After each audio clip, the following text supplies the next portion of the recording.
చట్టసభల్లో మహిళలకు సముచిత స్థానం కల్పించే మహిళా రిజర్వేషన్ బిల్లు విషయంలో పార్లమెంట్లో ఈరోజు బిల్ ఈగిపోవడం వెనక ఎన్డీఏ కూటమి తిరోగమనంగా దిశగా ప్రజలు వారిని పట్టం కట్టే పరిస్థితి ఉందా?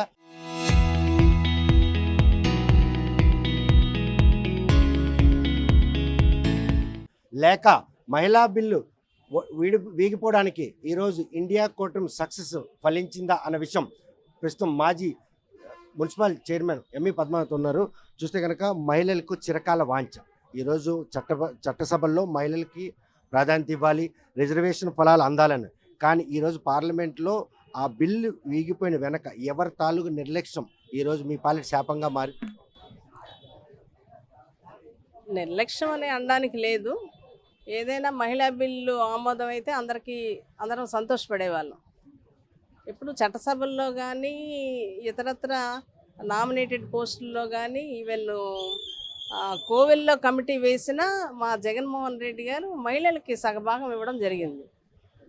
అన్ని కులాలకి ప్రాధాన్యత ఇస్తూ అందులో మహిళల్ని వెతికి తీస్తూ వాళ్ళకి ఒక అవకాశం అన్నది కల్పించారు మా గవర్నమెంట్లో. మరి పార్లమెంట్లో ఆ బిల్ అయినట్టయితే అందరూ మహిళలందరూ హ్యాపీగా ఫీల్ అయ్యేవారు. ఈరోజు పార్లమెంట్లో కూడా వైఎస్ఆర్ కాంగ్రెస్ పార్టీ కూడా ఆ బిల్లుకి మద్దతు తెలియజేసినప్పటికి కూడా ఈరోజు బిల్లు బీగిపోయిన వెనక ఇండియా కూటమి సక్సెస్ అనుకుంటారు, లేకపోతే ఎన్డీఏ కూటమికి తిరోగమనం దిశగా ఈరోజు గాలు వీస్తున్నాను? అలాగని ఏం అనుకోవడానికి లేదు. చూద్దాం భవిష్యత్తులో ఏం జరుగుతుందో. వాళ్ళైతే ఒక ప్రయత్నం చేశారు.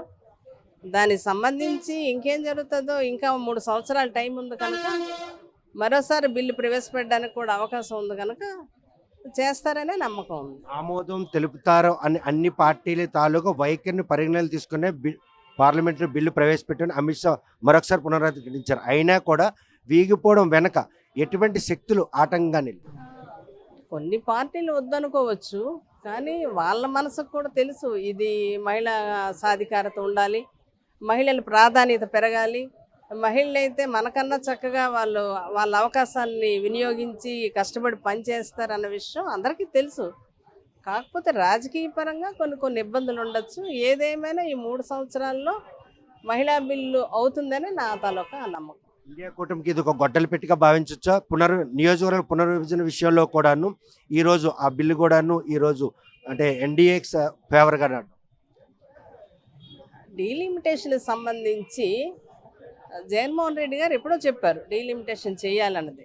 వారి అభిప్రాయం కూడా ఏంటంటే తక్కువ జనాభా ఉన్నట్టయితే అక్కడ ఎలక్టెడ్ అయినటువంటి నాయకులు ఎవరైతే ఉంటారో వాళ్ళకి ప్రజలకు అందుబాటులో ఉండడానికి అవకాశం ఉంటుంది, వాళ్ళ సమస్యలు తెలుసుకొని పరిష్కరించడానికి వాళ్ళకి అవకాశం కలుగుతుంది.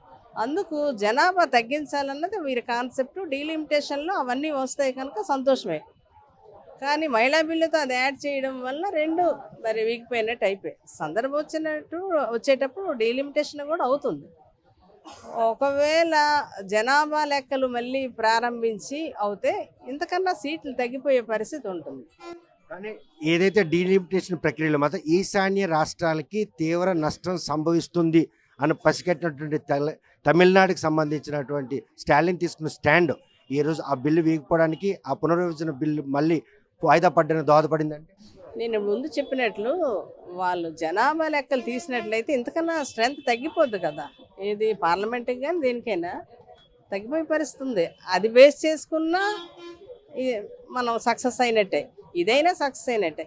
ఏదైనా పెరగాలనుకున్నవి పెరుగుతాయనే నమ్మకం ఉంది. డీలిమిటేషన్ వస్తుందనే ఇంకా టైం ఉంది కనుక మనం అప్పుడే ఒకసారి బిల్లు వెంటనే శాంక్షన్ అయిపోవాలని లేదు. దానికి కొంత టైం తీసుకొని మళ్ళీ అందరినీ కోఆర్డినేషన్ చేసుకొని చేస్తారన్నది నా తాలూకా. కేంద్రంలో ఏ ప్రభుత్వం ఉన్నా కూడా ఈశాన్య రాష్ట్రాల తాలూకా ఎంపీ స్థానాల్లోనే ఆ ప్రభుత్వాలు నడిచే పరిస్థితి. ఉమ్మడి ఆంధ్రప్రదేశ్లో కానీ విభజన ఆంధ్రప్రదేశ్లో కానీ ఈరోజు 22 ఎంపీ స్థానాలు ఈరోజు ఎన్డీఏ కూటమి బాసటగా నిలిచి గవర్నమెంట్ నడుస్తుంది.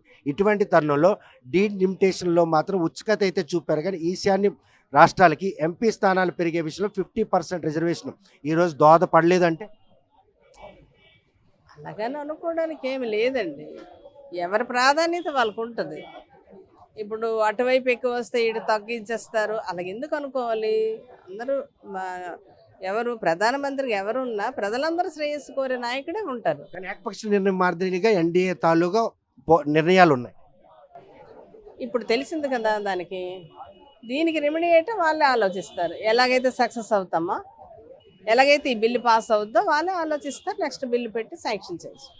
చూస్తే కనుక ప్రస్తుతం పార్లమెంట్లో బిల్లు వీగిపోవడం వెనక మాత్రం తీసుకున్నటువంటి నిర్ణయాలు ఏకపక్షం కావడమే, సభ్యులు ఎవరు కూడా ఏకీభించలేదు. భారతదేశంలో పార్లమెంటు స్థానాలు పెరగడంతో పాటు రాష్ట్రాల్లో నియోజకవర్గాల స్థానాలు కూడా పెంచేందుకు చేసిన ప్రయత్నంలో ఆయా రాష్ట్రాల మనోభావాలను మాత్రం పరిగణనలు తీసుకుంటే ఎన్డీఏ కూటమి దుందుడికి చర్య ఈరోజు పార్లమెంట్లో భంగపడ్డారు. 3 ఏళ్ళు కాల వ్యవధి ఉన్న నేపథ్యంలో మళ్ళీ మహిళా బిల్లు కానీ పునర్విభజన బిల్లు కానీ ప్రవేశపెట్టి వాటిని గెలిపించి దేశ ప్రజల మనోభావాలకు అనుగుణంగా పాలనను అందుబాటులో తెచ్చేందుకు చేసిన ప్రయత్నం ఫలించే రోజు సమీపంలో ఉందని ఆశాభావం వ్యక్తం చేస్తున్నారు. మరి ఎన్డీఏ కూటమి అన్ని పార్టీల తాలూగా మనసులు దోచుకుంటుందా, ఆ 2 బిల్లును ఆమోదం చేసుకుంటుందా లేదన్న విషయం వేచి చూడాల్సిందే. వీడియో జర్నలిస్ట్ రామకృష్ణతో సత్యం, RTV శ్రీకాకుళం.